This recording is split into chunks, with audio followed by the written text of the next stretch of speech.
Hello everybody, this is Birch-Koala crew, Commentaries, once again coming back to you with some more Pokemon Yellow and Pokemon World shenanigans. This is DoctorJhonReborn. And I'm Shank02. Okay, I don't know where you going for with that, but... I don't know, I think my actual Australian accent kicked in for a second there. Okay. Okay. Yes, and since in the previous episode we got our starter Pokemon and since Oak was such a fucking cheapskate, he couldn't give us some free Pokeballs, like later professors do. Fucking cheapskate. We had to buy some of our own, and now I'm gonna start capturing Pokemons, and well, I just decided to come back down to the first route we travel through and capture something from here now. Okay, I might as well explain my method for capturing Pokemon for this playthrough, as well give a word of a warning. First up, the principle what I'm going to be using for capturing Pokemon is actually sort of a modified version of the rule you may see in Nuzlocke runs. Basically, whatever the first Pokemon is you encounter in a new area outside of duplicates. So that's going to be my sort of a principle on capturing Pokemon. I say sort of a, and in quotes, because I end up breaking that damn rule during this same recording, so yeah. Just sort of a guideline. And now for the word of a warning. You can expect, and Shanik, this is also a word of a warning to you, since I know that you are not into it as much as I am, but those who don't know it at this point, I'm pretty big on the competitive scene of Pokemon, so you can expect me to talk about quite a bit of different Pokemon's competitive potential during this playthrough, so if that's not your forte, well, too bad you're stuck with this run, so you took the ticket, you took the fucking ride. And here, we're gonna get our main Pokemon for this fucking run. You'll see what I mean in a few minutes, but let's just say, just as a setup, I recorded this rather late, and I also edited this rather late, so you can play. Oh dear. You can blame out my tired out brains for whatever is going to come up next.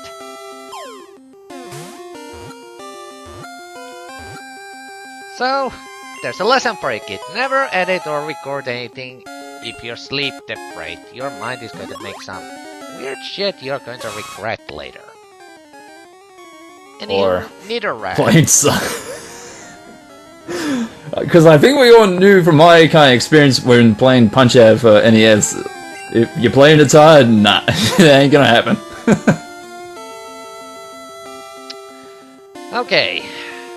Well, might as well get the nicknaming out of the way and the production of my fucking tired out brain out of the way before I get into this Pokemon's battle potential.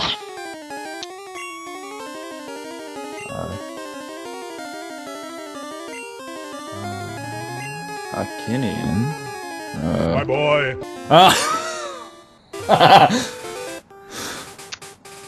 Yeah, I was tired. That just kind of kicked in my head now. His final form was Nidoking. Ugh. Yeah. That's how far I've forgotten. That's how much I've forgotten about Gen 1 of Pokemon. Yeah. Yeah, like I said, I was really tired when I was doing and editing this, so that idea just popped into my head, and I was like, afterwards, bucket, I put it in, so I might as well run with it throughout this playthrough, so... Oh, trust me, it doesn't just enter. I decided to add one more shenanigans to our Harkinian here, which we'll see as soon as we get into trainer fights, which is not here, actually. This is the Pokemon the guy who teaches you how to capture Pokemon from the previous games. However, there's something different this time around. He fails. It's official. You suck. Thank you, Shao Kahn. But yeah, in case you're wondering why that was made different, one simple reason: to avoid the missing no glitch, because that guy was pretty much the key of activating that glitch in original Pokemon Red and Blue. But they decided to switch it around in yellow version so that people wouldn't be able to get missing no. I don't know, is it still possible to get a missing no in Pokemon Yellow? No, I don't recall any sort of a specific way, but as for reasons why they felt the need to do that, is because, you know, there was always those rumors going about how missing out could corrupt your save file and etc. So they probably just wanted to do that as a safekeep so that doesn't happen. Yeah. Okay, after those shenanigans, now onto the thing I was going to talk about. And disclaimer, this is going to be the competitive scene talk, so if that's not your forte, you might wanna skip a minute or two ahead. Anywho, Nidoran male, and for that matter also Nidoran female. Honestly, I think in this generation they really didn't get to shine too much because, you know, they're partially poison type during their final evolution, so sadly, since psychics are plenty and are completely fucking unbalanced in this generation, they really didn't get their shine in until later generation when they started to get a little bit more respect. And considering what the later generations did with the Pokemon, I really don't know why people aren't using it more, because Nidoking, the final form of Nidoran male, I think is really underutilized Pokemon competitively. The reason being because, first up, both Nidoran female and Nidoran male during their final forms, they are incredibly versatile. They can learn a shit ton of TM moves. Not every single one, but a shit ton of them, giving them insanely good coverage. And then that is one of the reasons, and the other reason comes from two factors. One, from one of its available abilities, and from a certain item that is widely used in the competitive scene. Basically what Nidoking and Nidoqueen can get. Oh yeah, I really don't have excuse for this nickname, by the way. I was just fucking... you know what, fuck it, let's just put it in there. Free butt. Free butter. Get it? Get me the free butter! Get it? Butter free, free butter. Ah! Yeah. Anywho, the reason why I think Nidoking and Nidoqueen are highly underutilized in competitive scene is because they have one of their available abilities, even if it is a hidden one, is called Sheer Force. And what Sheer Force does is that if any of your attacks have a secondary effect, like it may cause burn or may cause paralyze or something like that, the ability in itself boosts that particular attack's power for a notch. And then there's the item called Life Orb that is widely used in competitive scene. Life Orb, what it does is that... oh yes, actually let me stray away from... Actually... I'm actually now struggling, should I finish that rant about Nidoking, but anywho, my rule of thumb for trainer battles, I'm editing out the unnecessary trainer battles. Oh, but think of all the caterpies and weedles! And the metapods and the cocoonas. No widows or kakunas here, only caterpies and metapods. Get really fucking monotonous. Okay, here we go. My boy.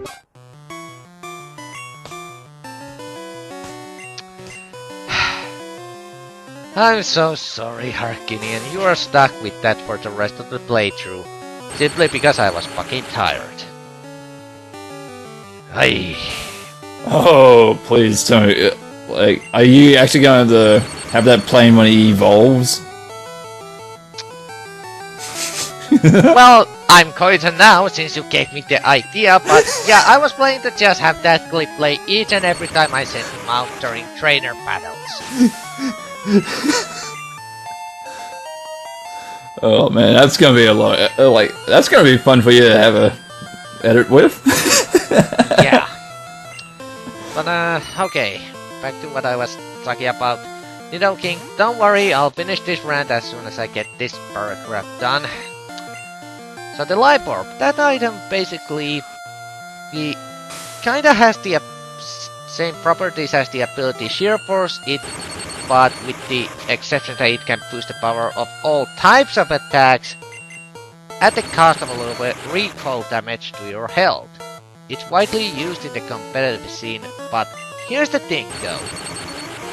Nidoking and just about any Pokemon with Sheer Force actually can utilize that freaking item almost to the point that it becomes fucking broken, because if your Pokemon, competitive 1, has an ability called Sheer Force and it equips the Life Orb, it will get both the power boost both from the ability and the Life Orb, but due to the mechanics of the Sheer Force ability, it negates the recoil damage. So, considering that just how versatile Nidoking can be with its moves, because you can teach it all sorts of elemental attacks, that can create one hell of a powerful, cleanup sweeper for your team. And that concludes my rant why I think Nidoking is competitively really underappreciated Pokemon. And I actually think upon retrospect that's going to be the most of the fucking competitive ranting, because I almost fucking tired myself out with that. Jesus Christ. Anywho, I'm Bring out the free butter! Yep. And during those flashouts, I'm not falling into narcolepsy, I'm fighting some Pokemon battles, and also if my Pokemons go too low on health, I'm just basically traversing back to Viridian City Pokemon Center to heal, because it really doesn't take too much of a time at this point to go back and forth between the two locations, because this forest is really easy to navigate through, so it doesn't take that long to get back where you were, even if you do go back to Viridian City to heal, so yeah. Actually, speaking about free butter, well, actually no, Butterfree. I'm not sure if you saw this episode of Pokemon when it first came out, but there was one episode where Ash released his Butterfree. Yeah, I remember that. Alright, here's what happened. When I was down in Sydney, in line waiting to meet Veronica Taylor in person, what had happened was, everyone was saying like, oh, Ash was... It was sad when Ash let Charizard at the Charizard thing or whatever it was. And anyway, I said to whoever said it, I see your Charizard thing, and I raised you tenfold with something far worse. And my mate knew where I was going with this, and he's like, Shank, please don't go there. And I just said that one magic word, Butterfree. And everyone was like, oh god, not Butterfree! Well, there's your proof that Generation 1 scars and memories still run pretty fucking deep. But yeah, I remember that episode, but I'm gonna be perfectly honest, it might be because I was so fucking young and admittedly I didn't watch like every single episode faithfully back then. I didn't really feel too sad about the whole Butterfree thing. If anything, I was actually more interested into that episode because they were portraying a shiny Butterfree in that episode as well. Oh yes, and I decided to just show this battle for reasons you shall see soon. Although this is also one of the two reasons. Sand Attack. I fucking hate that movie Gen 1. Don't we all? Especially Double Team. Oh, don't even fucking get me started on that shit. And Free Butter is evolving. Oh my god, I can't believe it's not free butter!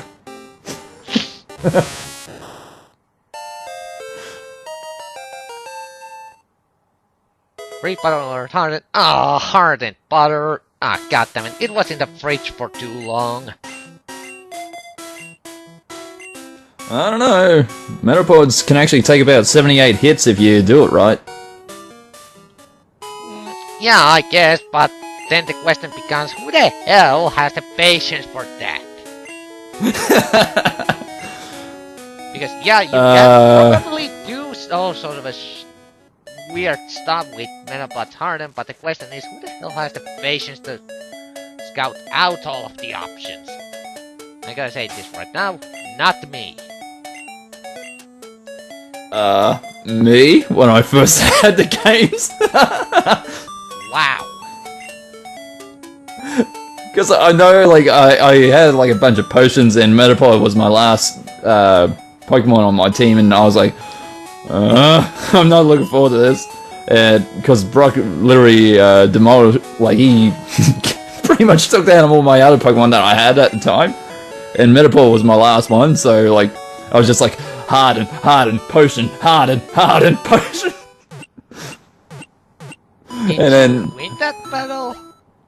Yeah, his Onyx died from struggle. You struggled. Brock's Onyx with Metapod. I tip my hat to you, that's an achievement.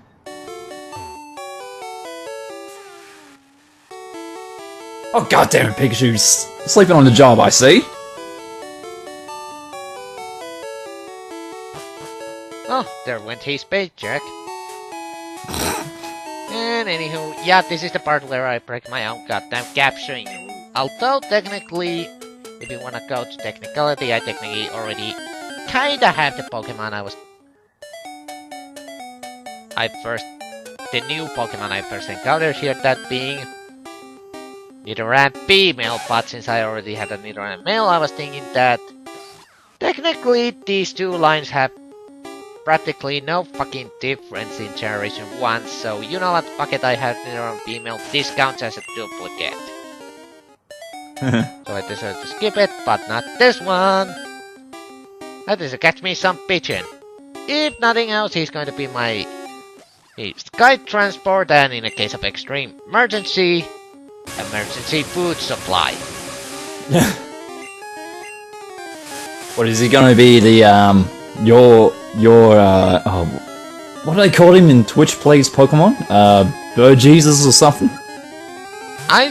Yeah, I don't know, Jesus or something, but well, I'm not going to name him that, but hopefully it won't come down to that, because fucking hell, if this turns into a fucking Twitch Plays Pokemon, then holy shit, things are going to become really weird really fast.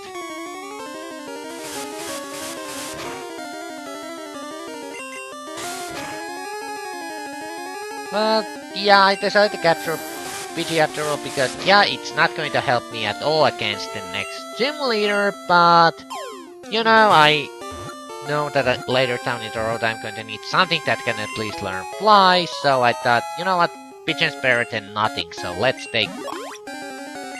Yep. Usually, if Usually though, when I'm playing Pokemon game, when it comes to flying types, I usually go for Spearow because I don't know, I just like the more offensive nature Spearow has. And once again, continuing my team with some weird and stupid nicknames. Grant that is not going to be dying in the next recording sessions, I'm afraid.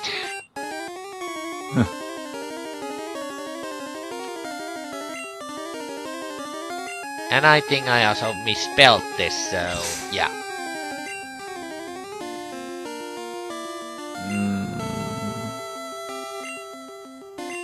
Nope, you spelled right. If you put a Not B at the end, I anymore. think. Breadcrumb. Breadsy rump. What? Sorry, did I hear that right? I thought you said Breadsy Rump. Yeah. Oh. Okay. Moving on. And I think, yep, we are pretty much coming to the closure of this episode. So, we actually managed to get some little bit of happiness out of Pikachu, so yay, progress! Huzzah! But, anywho, in the next episode, we shall be scouring through and investigating Computer City. Until that time, this is DoctorJhonReborn. And I'm Shank02. And we shall see you next time. Until then, bye-bye everyone. See us later. See yous.